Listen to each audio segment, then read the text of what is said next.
আমি ভাই আমার এই দীর্ঘ 2 বছরের এক্সপিরিয়েন্স আমি বলবো যে মানে আমি যে ভুলটা করছি, হ্যাঁ, মানে ঋণ করে তো অবশ্যই না। হ্যাঁ, ভালো একটা নিজের পয়েন্ট গোছানো বলছেন ভাই। টাকা থাকলেও হ্যাঁ। সেই টাকা খরচ করে দালালের খপ্পরে পড়ে মানে জাপানে অন্তত পক্ষে রিফিউজি ভিসা যাতে কেউ না আসে, অতিরঞ্জিত করে আসলে জাপানটাকে প্রেজেন্ট করে। হ্যাঁ, উম, যে জাপান গেলেই আপনারা 3 লাখ টাকা বেতন, 3.5 লাখ টাকা বেতন আপনি পাবেন। কিন্তু আসলে এখানে আসার পরে প্র্যাকটিক্যালি একটা মানুষ যে কত টাকা বেতন পায় সেটা আমরা এখন বুঝতেছি। হ্যাঁ, ওই ইঞ্জিনিয়ার ভিসা যদি আপনি অ্যাপ্লাই করতে চান সেক্ষেত্রে এখন বর্তমানে N2 প্রয়োজন। মানে ট্যুরিস্ট ভিসায় আসছেন। হ্যাঁ, আসার কতদিন পরে আপনি এই যে রিফিউজ হিসেবে থাকা যায় কতদিন পরে অ্যাপ্লাই করছেন? আপনি তাহলে শুরু থেকে একটু বলা শুরু করেন, আপনি জাপানে আসছিলেন কত সালে? আমি ভাই জাপানে আসছি 2024 সালের 3 জুন। দুই জুন হাজার মাসের 3 তারিখ আমি জাপানে আসলে ভিজিটর ভিসায় আসি আচ্ছা। এক ভদ্রলোকের সাথে। হ্যাঁ, তো ভিজিটর ভিসায় আসার পরে এরপরে আমি দেখা গেছে এখানে যারা আছে সিনিয়র তাদের কাছ থেকে আর কি জানতে পারি হ্যাঁ, যে জাপানে আসার পরে আপনার ওই রিফিউজি করা যায়, হ্যাঁ, রিফিউজির জন্য অ্যাপ্লাই করা যায়। হ্যাঁ, তো তখন রিফিউজির জন্য অ্যাপ্লাই করলে তখন ওরা আর কি ইসের জন্য অনুমতি দেয় না। হ্যাঁ। প্রায় 8 মাসের মতো ওরা কাজের কোনো অনুমতি দেয় না, শুধুমাত্র থাকার অনুমতি দেয়। 8 মাস? হ্যাঁ, প্রায় 8 মাস। হুম, প্রথমে ওরা আপনার 2 মাস দিবে, হুম, থাকার অনুমতি দিবে। এরপরে আবার আপনি যখন অ্যাপ্লাই করবেন রিফিউজির জন্য, হ্যাঁ। যে আমি তোমার এখানে থাকতে চাই, তখন আবার ওরা 3 মাস আমাকে দিবে। আচ্ছা। এরপরে 3 মাস যাওয়ার পরে আবারও পরবর্তীতে আবার 3 মাস দিবে, হুম, শুধুমাত্র থাকার জন্য। হুম, কিন্তু আপনি এই এই এরপরে যখন 8 মাস কমপ্লিট হবে তখন আপনাকে কি করবে, হুম। ওরা আপনার কাজের জন্য একটা অনুমতি দিবে।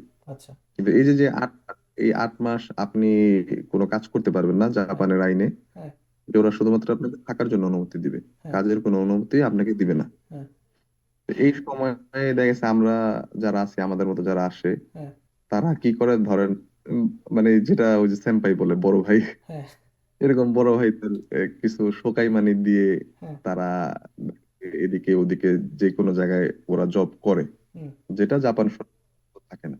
হুম, যদি জাপান সরকার এই যে 8 মাস আপনাকে সময় দিচ্ছে, এই সময়ের মধ্যে যদি আপনাকে যদি কোনো কর্মক্ষেত্রে পায় যে আপনি কাজ করতেছেন, হ্যাঁ, এবং ওরা যদি তখন দেখে যে আপনার কোনো কাজের অনুমতি নেই, হ্যাঁ। ওই সময় ওরা আপনার ভিসা ক্যান্সেল করে আপনাকে দেশে পাঠাই দিবে। মানে এরকম আমি যতটুকু আমার যারা সিনিয়র বড় ভাই ব্রাদার আছে তাদের কাছ থেকে শোনা আর কি। হ্যাঁ, বুঝতে পারছি। আচ্ছা, এই যে তার কয়েকটা কারণ ব্যাপার আপনি, আমি একটু কয়েকটা কোশ্চেন করি, আপনার ইন্টারাপ্ট করি। আপনি বললেন 8 মাস, তাহলে প্রথমে 2 মাসের ভিসা দেয়, পরবর্তীতে 3 মাস 3 মাস করে 8 মাসের ভিসা দেয়, যে 8 মাসের মধ্যে আপনি কোনো ধরনের কাজকর্ম করতে পারবেন না। এই না, এখন, শুধুমাত্র থাকার আচ্ছা, অনুমতি আমরা দেয়। আরেকটু প্রথম দিকে যাই, আরেকটু শুরুর দিকে যাই।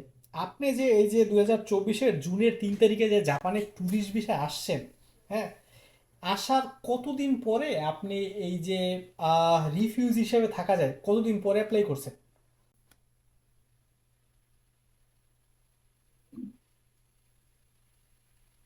জি, বললাম যে ভাই, আপনি ট্যুরিস্ট ভিসা আসার পরে ট্যুরিস্ট ভিসা পাইছিলেন কতদিনের? এটা ভাই যখন আপনার ওই জাপানে আমি আসছি, হ্যাঁ। তো জাপান যখন আমি ইন হব তখন ওরা আর কি একটা ভিসা দিয়ে দেয়। আমি পাইছিলাম আপনারা 15 দিনের। আচ্ছা, তাহলে ট্যুরিস্ট ভিসা আসার পরে মানে এরপরে আমাকে যে, জাপান যখন আমি হ্যাঁ, জাপান ইমিগ্রেশন যখন আমি এন্ট্রি করব তখন ওরা আমাকে 15 দিনের একটা ভিসা দিছিল। হ্যাঁ, তো 15 দিনের মধ্যে আর কি আপনার ওই রিফিউজের জন্য আবেদন করতে হয়। আচ্ছা, এখন পরবর্তী যে ব্যাপারটা হলো যে জাপানে সুজয় ভাই, মেবি আপনার নেটওয়ার্কটা সমস্যা হচ্ছে, আপনার আসলে কথা কোনো বোঝা যাচ্ছে না। নেটওয়ার্ক ভাই আসলে খুবই খুবই খারাপ, যার কারণে আমি আন্তরিকভাবে দুঃখিত।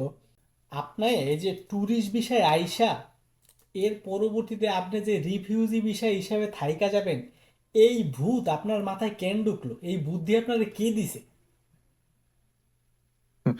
না, আসলে আমি যখন বাংলাদেশে ছিলাম তখন আমার মামা জাপানে আসে। আচ্ছা।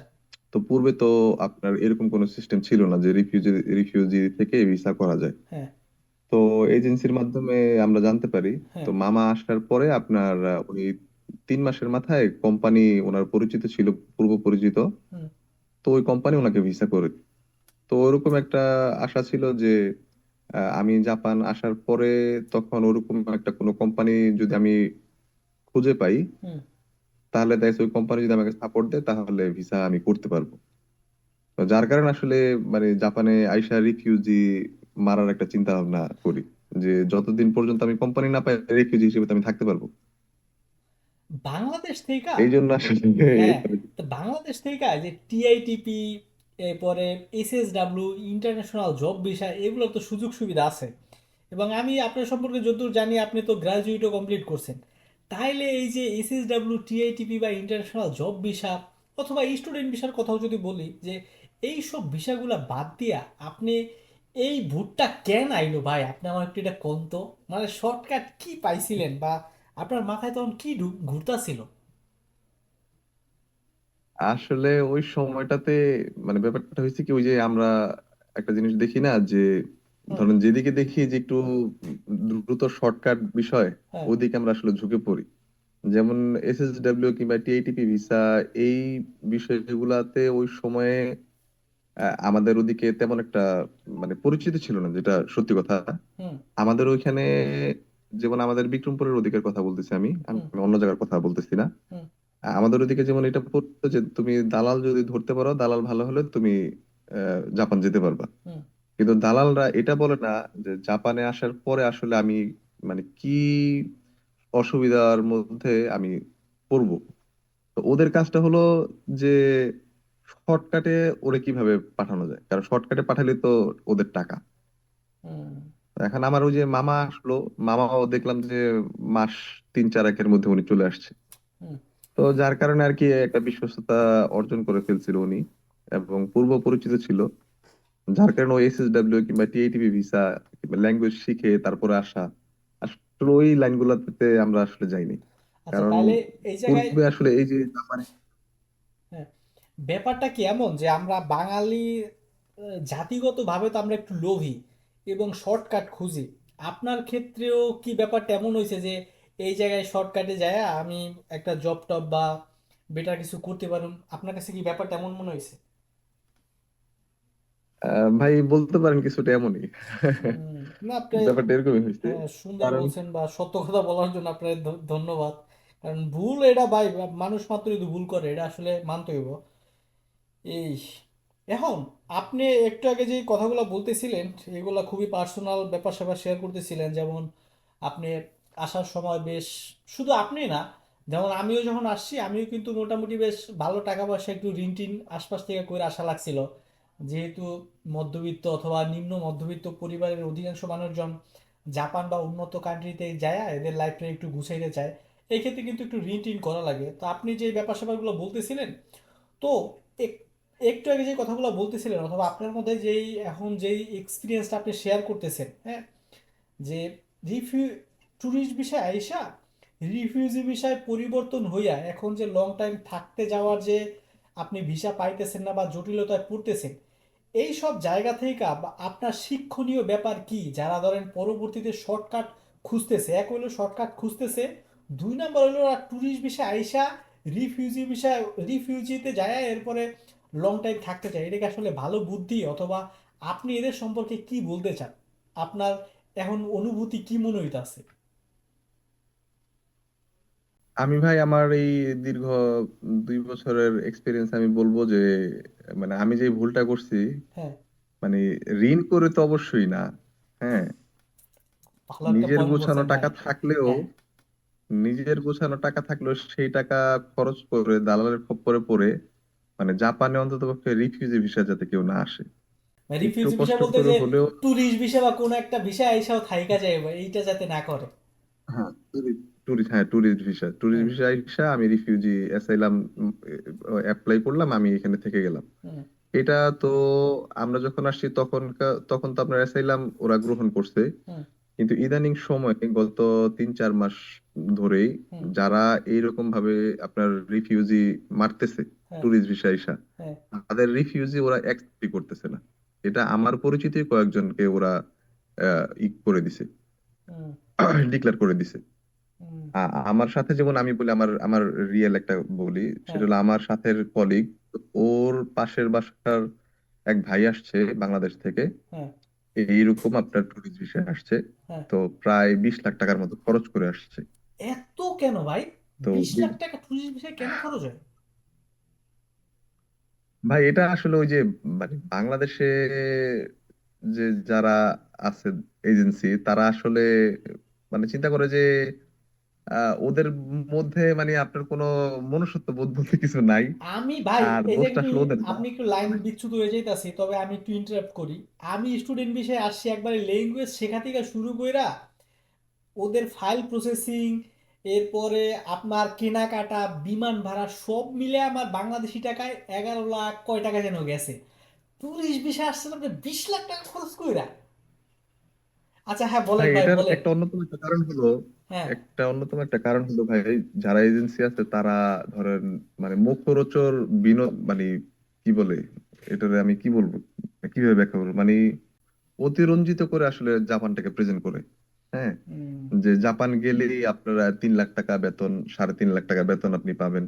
কিন্তু আসলে এখানে আসার পরে প্র্যাকটিক্যালি একটা মানুষ যে কত টাকা বেতন পায় সেটা আমরা এখন বুঝতেছি।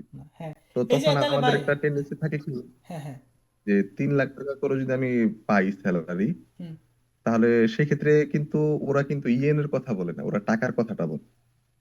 তো তখন হিসাব করি, যেরকম আমাদের মতো যারা আছে হুম, তারা যেমন হিসাব করে বেশিরভাগ লোকই, যে 3 লাখ টাকার জায়গায় যদি আমি যদি খরচ করে যদি 1 লাখ টাকাও 1.5 লাখ টাকাও খরচ করে ফেলি, তাহলে হুম, তাও আমার 1.5 লাখ টাকা থাকতেছে।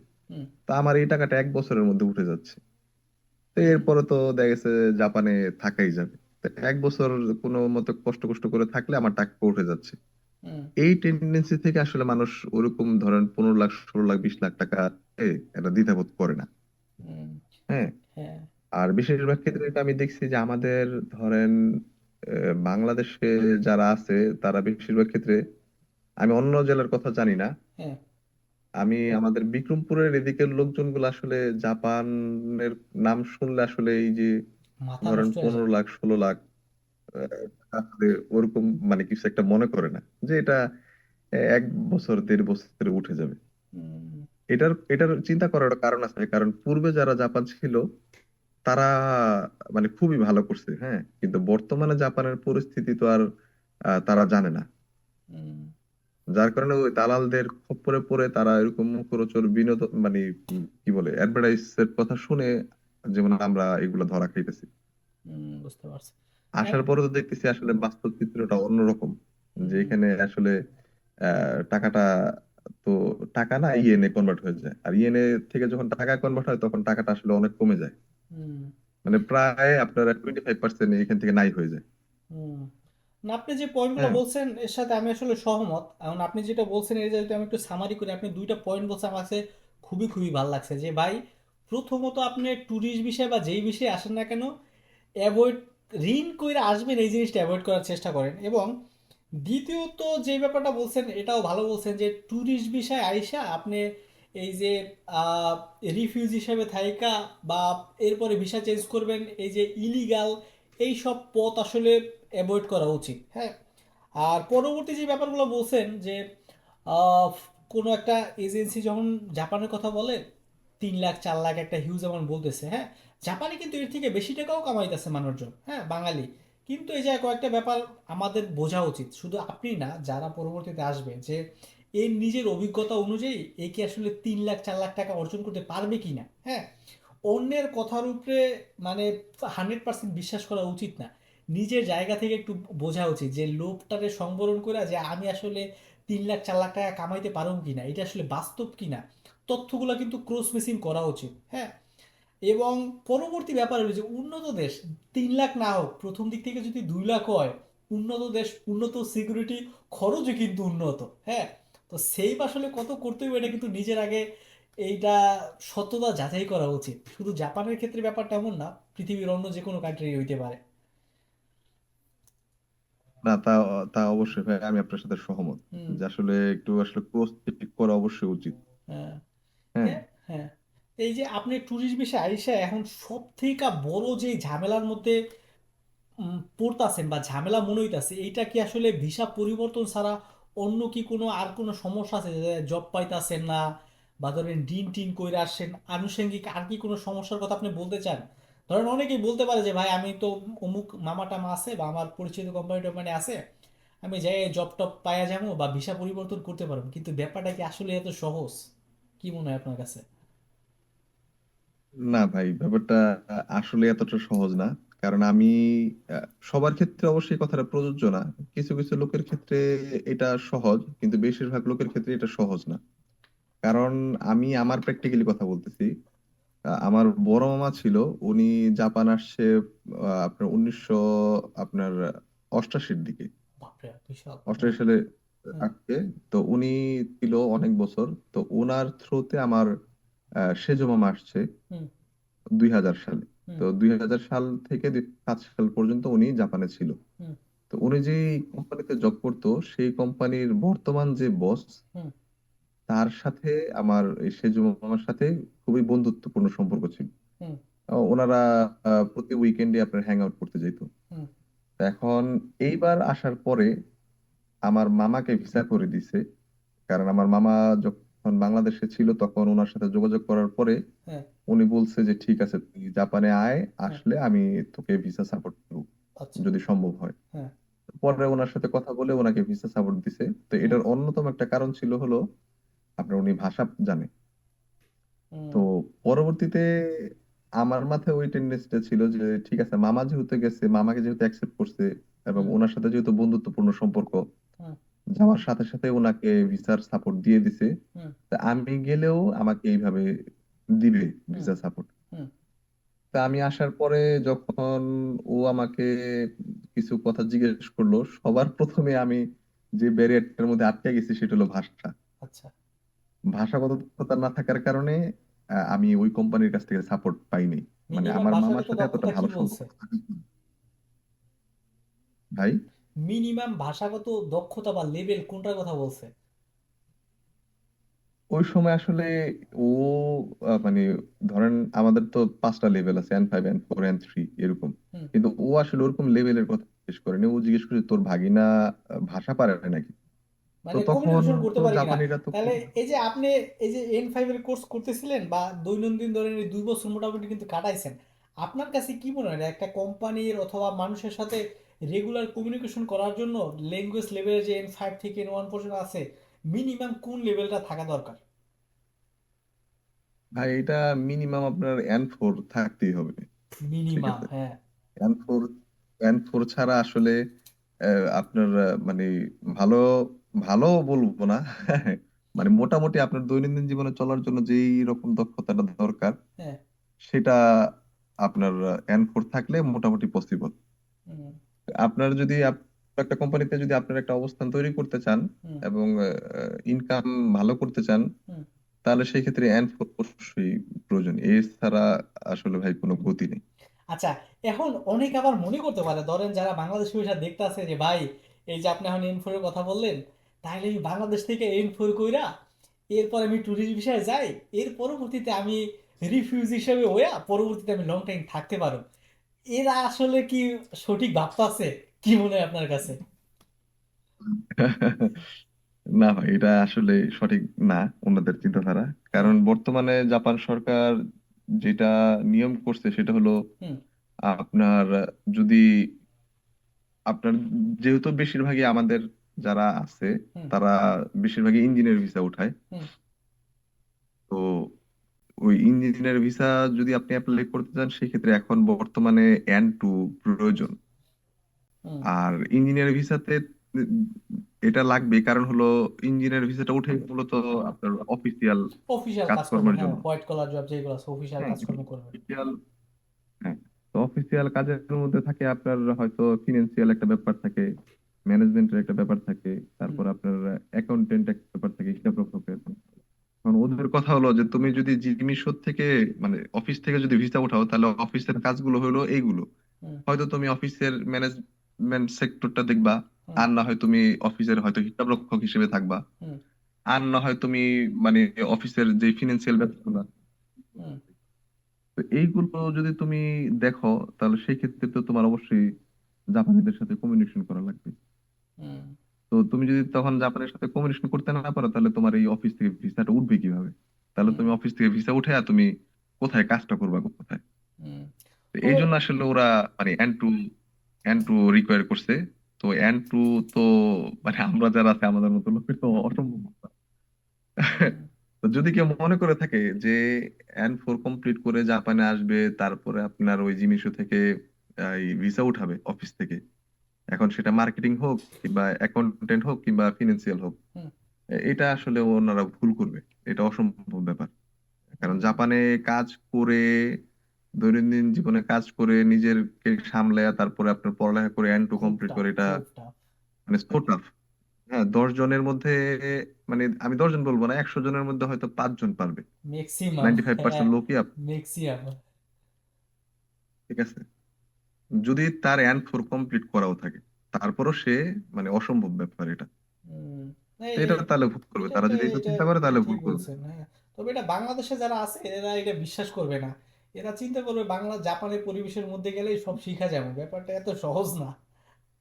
আর এখানে এখানে আরেকটা ব্যাপার আছে ভাই, হ্যাঁ। এখানে যেমন হয়তো বাংলাদেশে যারা আছে তারা হয়তো এটা ভাবতে পারে যে পূর্বে যারা ছিল তারা কাজ করছে না, হুম, তারা তো কাজ করছে, তারা ভাষা শিখছে না। হুম, কিন্তু বর্তমানের সিচুয়েশনটা সম্পূর্ণ ভিন্ন। হুম, কারণ আপনি হয়তোবা দেখে থাকবেন যে জাপানের নিউজ গুলাতে, যে বর্তমানে যারা অবৈধ আছে, হুম, যাদের কাজ করার কোনো পারমিট নাই, হুম, তাদেরকে যদি আপনার কোনো কোম্পানি তাদেরকে যদি কাজে রাখে, হুম। সেখানে যে তাদেরকে আপনার পরিচয় করায় দিবে, তারও ভিসা কাইটা দেওয়ার সম্ভাবনা 100-এ 100%। এবং যেই মালিক তাকে কোম্পানিতে কোম্পানি, রাখবে, হ্যাঁ, যে সেই কোম্পানি মালিক আছে, পর্যন্ত কোম্পানি আপনার, পর্যন্ত ঝামেলা হ্যাঁ, হইতে পারে। হ্যাঁ, কোম্পানি পর্যন্ত ঝামেলা হয়। যার কারণে জাপানিরা এমন একটা জাতি, তারা তাদের নিয়ম কানুন খুবই রুলস গুলা মানে। হ্যাঁ। তো যার কারণে পূর্বে তারা এইরকম অবৈধ লোক রাখলেও বর্তমানে তারা কেউ রাখতেছে না। মানে না, এই তারা যে তাদের আইনটাকে খুবই শ্রদ্ধা করে। সানায় তাকাইছি, এই যে খালাম্মায় যে চিল্লাচিল্লি করতেছে, এটা অনেকের কাছে, আপনার কাছে হয়তো বিরক্তিকর লাগতেছে, হ্যাঁ। তবে এইটার কয়েকটা মূল উদ্দেশ্য আছে যে জাপান উন্নত হওয়ার পিছনে ওদের কালচারটা কিন্তু যে যুদ্ধের পরবর্তীতে হিউজ পরিমাণে মানে ইম্প্যাক্ট রাখছে ওদের পরিবর্তনের পিছনে, যার কারণে জাপান গভর্নমেন্ট এই যে ভিসা যে, এই যে আগে ছিল যে 6,000 টাকা, এখন মেবি প্রস্তাবনা করছে ভিসা রিনিউ করার জন্য লাগবে 60,000 বা 70,000 ইয়েন। হ্যাঁ, প্রায় 7 গুণ 8 গুণ 10 গুণও বাড়াই ফেলছে। আবার পিয়ারের জন্য এখন মেবি 2 লাখ টাকা করছে, আগে ছিল মনে হয় 10,000, প্রায় 20 গুণ। এটার পিছনে অনেকগুলো কাহিনী আছে। কাহিনী কি, কয়েকটা রিজন আছে। মূল ব্যাপার হলো যে যারা জাপানের রুলস রেগুলেশন মানবে এবং জাপানের রুলস রেগুলেশন মাইনে ওরা লং টাইম থাকতে চাবে, এরাই যাতে এই জিনিসগুলো প্রসেসিং করে বা আবেদন করে, হ্যাঁ। যার কারণে যারা ইলিগাল অথবা শর্টকাট খুঁজতেছে বা এদের জন্য কিন্তু আসলে জাপান কঠিন, কিন্তু যারা রুলস রেগুলেশন মানবে এবং পরবর্তীতে সুন্দরভাবে মানে লং টাইম থাকতে চাইতেছে, এদের জন্য কিন্তু বেটার এই জি শর্ট। ভাই, হ্যাঁ, এটা অবশ্যই। কারণ দেখা গেছে ওরা তো, জাপানি এমন একটা জাতি যারা দেখা গেছে আগামী 50 বছর ওরা কিভাবে আগাবে সেটার প্ল্যান ওরা আজকে কমপ্লিট করবে। হ্যাঁ। তো এখন ওদের আসলে plan টা ওইভাবেই যে আমার দেশকে উন্নত করতে হলে তো আমার দেশের মানুষের সাথে কমিউনিকেশন করতে হবে। হুম, আর ওরা টাইমটাকে খুবই প্রাধান্য দেয়। হ্যাঁ, এখন একটা সময় মতো, সময় অনুযায়ী যদি একটা কাজ ধরেন আমাকে বললো যে রাহাত তুমি এই কাজটা করো, এখন আমি যদি ভাষাটাই না বুঝি, হুম, আমি এই কাজটা আমি ওই সময়ের মধ্যে করবো কিভাবে? আর ওরা দেখছে সময়টাকে কতটা মূল্যায়ন করে বিধায়, এবং ভাষাটাকে এতটা গুরুত্ব দেয় বিধায় ওরা দেখা গেছে আপনার এতটা উন্নত। হুম, কারণ একটা জিনিস যদি কমিউনিকেশন আমি করতে না পারি, তখন আমি আসলে একটা কাজ করব কিভাবে? আর কাজটা আমি সময় মতো করতে না পারলে তখন ওদের কাছে আসলে আমার কোনো মূল্য নেই, আমি যতই মানে হার্ড পরিশ্রমী হই না কেন। হুম। ওরা আসলে এই জন্য মানে চিন্তা করে যে ভাষাটা যেই ব্যক্তিটা জানে, সে যদি একটু কাজটা কমও পারে, তখন তারা ওকে রিক্রুট করে নেয়। হ্যাঁ, কারণ হ্যাঁ, আপনি যেটা যখন আমার চোখে ভাষা দেখে। বুঝবেন, কথা বুঝবেন, আপনার কিন্তু কাজ শিখাই নিতে পারবো, কিন্তু আপনি যদি কথাই না বুঝেন আপনার কাজ হ্যাঁ, শিখাইবো কেমনে? হ্যাঁ, হ্যাঁ, এটাই এটাই। এই জন্য ওরা আসলে ওই রকম অদক্ষ লোককে আসলে ওরা রাখতে চায় না। যেটা মানে আমার চোখে দেখা যে ভাষা একটু মোটামুটি পারে সেই লোককে রিক্রুট করছে, আর যে ধরেন ভাষা পারে না তাকে আসলে করে দিছে, রিফিউজ করে দিছে যে না। হুম, তখন আমি দেখতে বললাম যে তাহলে ওরে রাখতে কি সমস্যা ছিল, তখন ওরা বললো যে না, আমি দেখছি ও কাজ পারে না, কিন্তু আমি ওকে মানে আমার কথা বলার মাধ্যমে ওর সাথে কমিউনিকেশন করে আমি ওকে কাজটা দ্রুত শিখাই নিতে পারবো। হুম, কিন্তু যে আসলে ভাষাই পারে না তারে আমি তো কাজ শিখাতে পারবো না। হুম। তো এই জন্য ওরা আসলে ভাষাটার দিকে খুবই গুরুত্ব দেয়, যে উম, ব্যাপারটা হলো এরকম। হ্যাঁ, বুঝতে পারছি।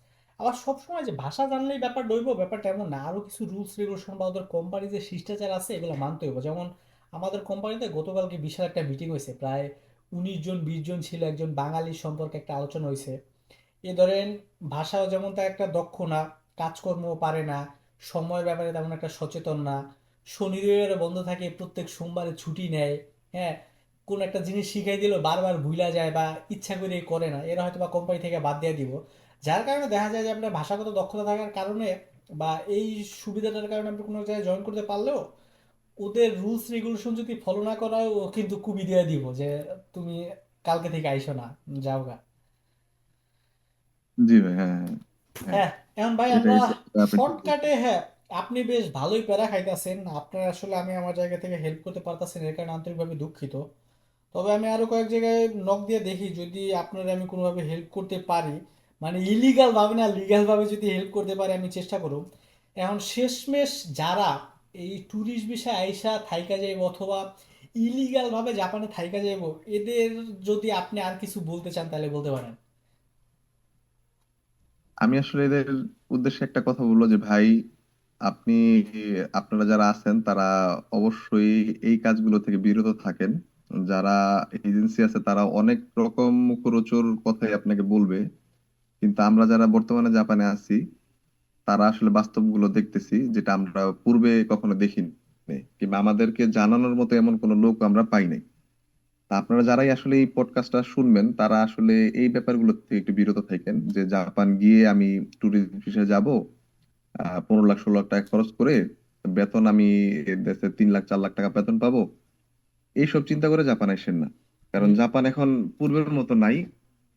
আর সবচেয়ে বড় ব্যাপার হলো যে বর্তমানে যে এই রুলস এবং রেগুলেশন আছে জাপানে, ইলিগালের কোনো সেই ক্ষেত্রে সুযোগ নাই। এই বছর যারা আসতেছে, হ্যাঁ হ্যাঁ, এই বছর যারা আসতেছে, হ্যাঁ, যেটা আমার চোখে দেখা এবং আমার কলিগেরই ভাই, হ্যাঁ। ওরা জাপান আসার পরে ওদের যে রিফিউজি আবেদন হুম, সেটা ওরা অ্যাকসেপ্টই করে না। কারণ জাপান এখন রিফিউজি ভিসা হুম, ক্যান্সেল করে দিচ্ছে। এবং যারা বর্তমানে জাপানে আছে, যারা আমাদের মতো যারা লোক আছে, যারা 2 বছর 3 বছর আগে আসছে, যারা রিফিউজি ভিসা আছে, হুম, তাদেরকেও আপনার ডেকে ডেকে যদি এই আপনার অ্যাসাইলামের সত্যতা যদি তারা না পায়, তাদের যদি সন্দেহ হয়, হুম। তাহলে তারা তাদেরকেও ডেকে ভিসা ক্যান্সেল করে তাদেরকে দেশে পাঠিয়ে দিচ্ছে। তো এই কারণে এই ভুলটা কখনোই করেন না, যে জাপানে গিয়ে আমি রিফিউজি মারবো, তারপরে 1 বছর থাকবো, তারপরে ভিসা কনভার্ট করবো, এটা অসম্ভব ব্যাপার। হুম। কারণ জাপান সরকার এখন এই ব্যাপারে খুবই স্ট্রিক্ট, ইলিগাল রিফিউজি তারা আগানোর রাখবে না। দরকার নাই, যে লিগাল আপনার টিআইটিপি হয়তো বা আগামী কয়েক বছর পরে এটা বাদ হয়ে যেতে পারে, কিন্তু এসএসডব্লিউর এটা সুযোগ বাড়বে। কারণ জাপান টেকনোলজির দিক থেকে যেহেতু আগাইতেছে, ওদের জনসংখ্যা কম হওয়ার কারণে ওদের কিন্তু জনবল লাগবে। এখন হয়তো বা হুম। বাংলাদেশের মতো কোনো একটা কাজ করতে 100 জন লোক লাগবে, ব্যাপারটা এমন না। ও যে হয়তো বা রোবট বা মেশিন টেশিন দিয়ে কাজ করতে হয়তো বা 5 জন লোকের মাধ্যমেই কাজটা সম্পন্ন করতে পারবে। এখন ওই 5 জন লোক যে লাগবে এটা কিন্তু দক্ষ লোক। তো এসএসডাব্লিউ যারা আছে এরা কিন্তু স্কিল ওয়ার্কার। হ্যাঁ, তো যারা জাপানে আসতে হ্যাঁ চায় এরা এসএসডাব্লিউতে আসার জন্য একটা বেস্ট সুযোগ। হ্যাঁ, খরচও মোটামুটি কম লাগে, 4-5 লাখ টাকার মধ্যে আইসা পড়তে পারে, তাও ম্যাক্সিমাম বলছি। হ্যাঁ, এর বেশি ধরেন 15-20 লাখ যারা চাইতে আছে আপনি একটু চিন্তা ভাবনা করে নেন। কারণ আমি যেই কোম্পানিতে কাজ করতেছি যে প্রায় বাঙালি আছে 60 65 70 জনের আশপাশ থেকে। হ্যাঁ, টিআইটি পিএসডব্লিউ মিলে আমি তো ওদের দেখতেছি। তো এরা মোটামুটি 4-5 লাখের মধ্যেই চলে আসছে। হ্যাঁ, এই ধরেন 7-8 মাস আগেও কয়েকজন আসছে, কয়েকজন না 8 জন একসাথে। এদেরও কিন্তু এমন লাগছে। এখন যেই সব এজেন্সি আপনারা হিউজ পরিমাণে বলতেছে, আপনি একটু নিজের জায়গা থেকে বোঝার চেষ্টা করেন বা যারা দেখতেছেন এরাও চেষ্টা করবেন যে নিজের জায়গা থেকে জিনিসটা বুঝা লোকটারে সংবরণ কইরা যে আসলে এটা ঠিক হইতে পারে না হইতে পারে, জিনিসগুলো আপনার বোঝা উচিত। হ্যাঁ, কয়েকটা জিনিস আপনার অবশ্যই ফলো রাখতে হবে, যে ঋণ টিন কইরা শুধু জাপান না কোনো একটা দেশে যাবেন এই রিস্ক আপনি নিতে যায়েন না। ইলিগাল পথ আপনি অবলম্বন করেন না। জাপান হইলে ল্যাঙ্গুয়েজ বাদে আপনি এই দেশে বেশ ভালো করতে পারবেন এই চিন্তা অবশ্যই করেন না। এবং সর্বশেষ ব্যাপার হলো ধরেন অনেক সময় দেখা যায় আপনার কাগজপত্র সব ঠিকঠাক থাকলেও লাক ফেভার না করলে আপনার কিন্তু জাপান না কোনো কান্ট্রিতেই আসলে বা কোনো একটা কাজে এটা সফলতা হওয়া আসলে ইম্পসিবল। খুবই খুবই এই এই তো আশা করি জি ভাই। এই রাহাত ভাইয়ের সাথে যে আলোচনাটা করলাম, ইলিগাল ভাবে আইসা ভাই যে প্যারাটা ফেস করছে আপনারা মোটামুটি জিনিসগুলো বুঝতে পারছেন। তো সবার জন্য অনেক অনেক শুভকামনা রইল। আর এই সম্পর্কে আপনাদের যদি কোনো ধরনের প্রশ্ন টশ্ন থাকে কমেন্ট টমেন্ট করে জানেন, আমরা চেষ্টা করব আমাদের জায়গা থেকে রেসপন্স করার। আর রাহাত ভাই, আমি কি আপনার কোনো একটা ছবি অ্যাড করতে পারি?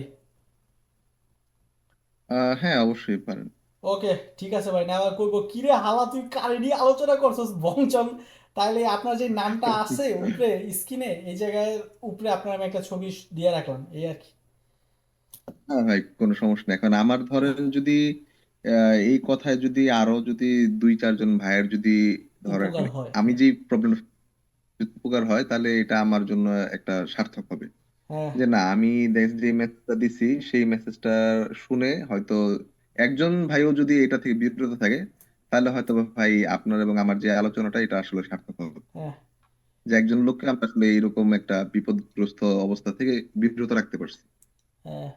এই তো আমরা সবার এবং জন্য অনেক অনেক দোয়া রইলো, আপনার জন্য অনেক অনেক দোয়া রইলো। আশা করি সৃষ্টিকর্তার আশীর্বাদে আপনি এই ঝামেলা থেকে দ্রুত হয়তোবা কোনো একটা সমাধান খুঁজে পাবেন, এবং ইন ফিউচারে এই ইলিগাল পথ থেকে লিগ্যাল পথে হয়তোবা আপনি বেটার কিছু করতে পারবেন। আপনার জন্য অনেক অনেক শুভকামনা রইলো।